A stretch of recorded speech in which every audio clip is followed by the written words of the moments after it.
When the first time that you thought about being a professional football player? I'll say this, man. Probably like my first year was a whirlwind. You know, I got to start probably like my 5th game in, and I did okay. But that year, that offseason between my freshman and sophomore year, I really worked out, tried to get myself in shape. And after my sophomore year, I played pretty good. You know, I didn't make any I think I made honorable mention all conference, but I realized I went against a guy, Jameer Miller, and I also played against, Jameer Miller was my teammate at UCLA, went against him in practice. And I played in games against a guy named Trev Alberts, who went to Nebraska, Shante Carver went to Arizona State, and Willie McGinnis at USC. And all 4 of them dudes went in the first round that year. Right. And I was looking at my film against those dudes. I was like, you know what? I do good against Jameer in practice. I held my own against these dudes in the games. This is my sophomore year. I was like, you know what? If I can continue on the trajectory and continue the hard work, then I might have a shot to make it up there. I mean, because if these dudes first round and I'm doing okay against them, you know, then I'm a sophomore. Give me a couple more years and we'll see how it goes. Let's get to your play. You was in what, the '96 draft, right? Yeah, 96, yeah. I remember seeing you in 1996. We came into Baltimore and played against you guys, and I remember watching you. And I remember leaving saying to myself, that young guy there going to be a Hall of Famer. And I've always said it. And the guy told me, how you know he's going to be a Hall of Famer? I said, because, boy, he got the best paws in the world, because if he grab your ass, you through. Stop moving. And look at him, man. 14, 16 years later? How many years you play? I played 12 years, 12 years. 11 Pro Bowls. I'm sorry. Yeah. It was I'm sorry about that. That first year, man, though, it was interesting. I remember that first game playing against Chester, the late, great Chester McLaughlin, man, and you know, I was tough, man. And but that transition to the league was fun, though, man. It was interesting. I always tell people, like, they ask me, like, what was your welcome to the NFL moment? And it was with Gilbert Brown. I was playing guard, and I was on a scoop block with the center.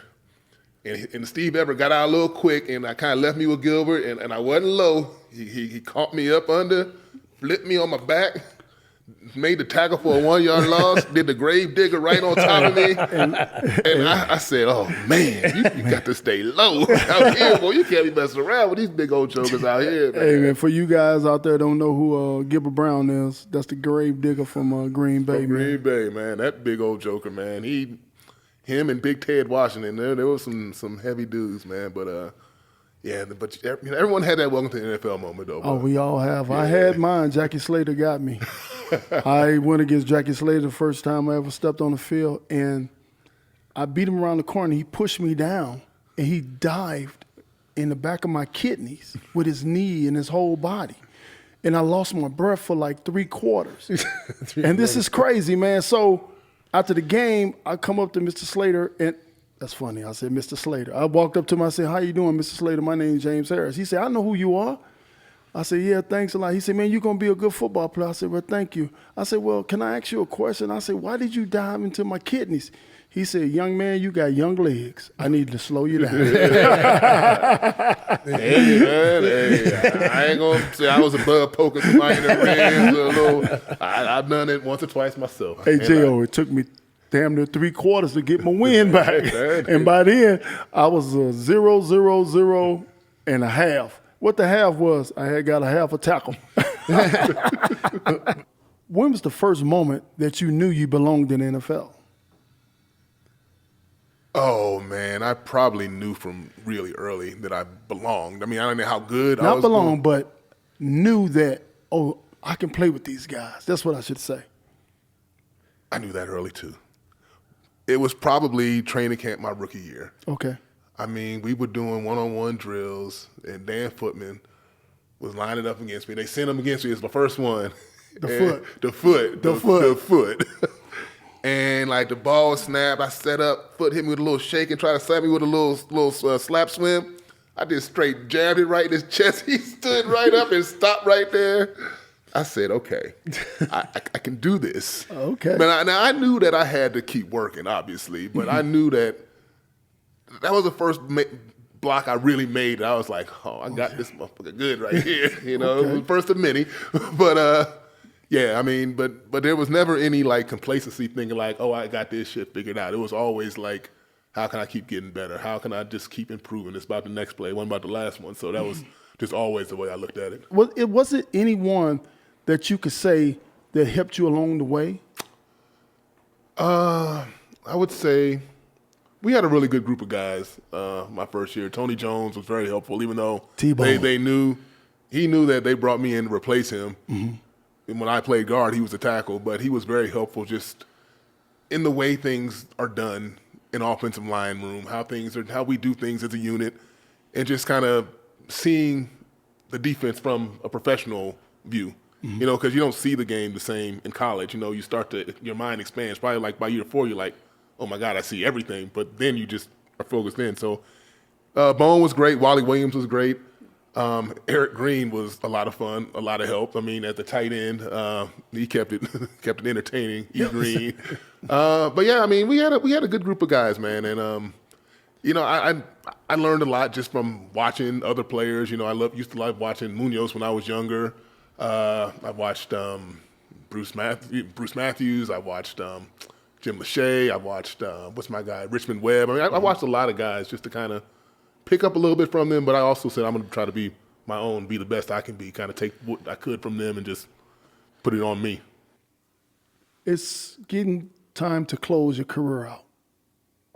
When did you start thinking, or did you ever start thinking about being a Hall of Famer? Oh, yeah. I probably first had the thought, probably like maybe 6 years in, give or take, after like the 5th Pro Bowl, give or take. Okay. But it was kind of like a thought that kind of came in, and I said, okay, let's push that shit out your mind immediately because that's not going to help me Right now. you know, right now. So, yeah, I mean, because, you know, you just kind of look at your resume, you know who's out there, you know what you've done, and you kind of see the guys who are going in, and I knew that if I continued on the pace I was on, that I had a good shot at it. And, you know, you got to play for it. I knew I had to make it 11, 12 years or so, but yeah, I mean, around year 4 or 5. But like I said, the minute you start thinking you've made it, that's when, like you said, you know it all, then you don't. And that's Dig the grave, huh? Never did that though, yeah. But Joe, did you go out on read? What made you think it was time to quit? What was your that's deciding easy. factor? That's easy. Year 11, I get a real bad turf toe injury. Willie McGinnis blows up our tight end. They fall on the back of my heel, tear the big ligaments in my toe, left foot. So I don't play. This is like week 15. I don't play like the last week. We have a bye. I get shot up to play in the playoffs against the Colts. We lose an awful playoff game to the Colts. All whole offseason, I'm getting treatment, trying to get myself back, saying, should I get surgery? The doctor's like, no, you don't need surgery. So I fast forward to my 12th year. Every day I'm in the training room, every single day, getting something done, massage, ice, something on this toe. I had to get orthotics made. I had to wear size 17 shoes because they wouldn't even fit in my size 16, you know. Right. And then, like, when so I missed, like, the first 4 games because I really couldn't, like, the whole offseason. I never really got right. And so, like, week 5, I finally start trying to play. I'm out there hobbling still. Cats out there bull rushing me. You know what I'm saying? Because they catch you. But they knew that my left foot couldn't anchor. So, like, no one ever bull rushed me before that, man. So, like, that whole year, man, I was just out there kind of like, who am I right now? I'm not playing like I'm supposed to be playing. And I remember we were playing Seattle, I think, in, like, week 15 or 16, something like that. And we coming out of a TV timeout. And the damn 12th man is just going. It's just loud and just I can't hear nothing. And I'm looking across the way. I'm like, I would rather be any place else but right here, right now. I remember thinking that shit. I was like, oh, God damn, it's time to go. But then I said, okay, let's go. Let's get yourself ready to go. I mean, because we come out of TV timeout. And I, you know, obviously I finished, but I mean, I knew then. And I, you know, even after the season, I took another month just to kind of make sure, though. But I knew, man, it was just, you know, I had accomplished everything I could do, man. I did, you know, 12 years, 11 Pro Bowls, won a Super Bowl. I mean, What else? you know, the resume was what it was going to be. And I just said, here, Canton, you take a look at it and see what you think.